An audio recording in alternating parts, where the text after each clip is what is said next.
So, this is part two of the good boy syndrome. So, what is a good boy syndrome? Well, it's nothing but every Indian household, they say, excuse me, you have to study. You have to be a good boy. In order to be a good boy, you have to study every single waking moment of your life. So, you study. You study to get into IIT, MIT, Harvard, whatever, and your parents tell you, just study. Just study, son. For the time being, you don't need to have friends.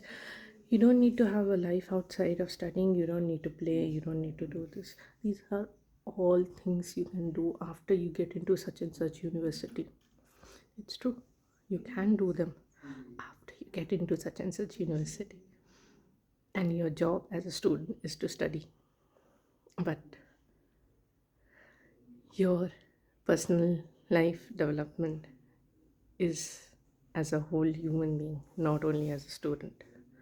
So you have to interact with others socially. You have to play.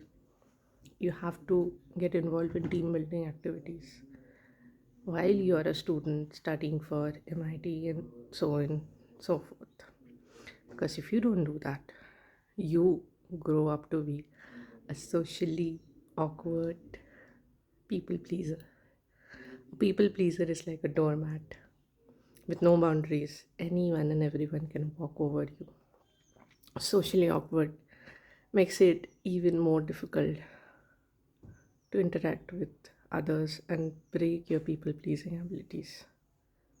So, yes, you should study, but you should have all around development, and it should be inclusive everything, even bad experiences. The more you protect yourself from so called quote unquote bad experiences, the more it is going to bite you after you stop studying, after you stop becoming a student and enter work life or real life, some people call it, when you actually transition from being a good boy to a good man or a good woman in case of a good girl.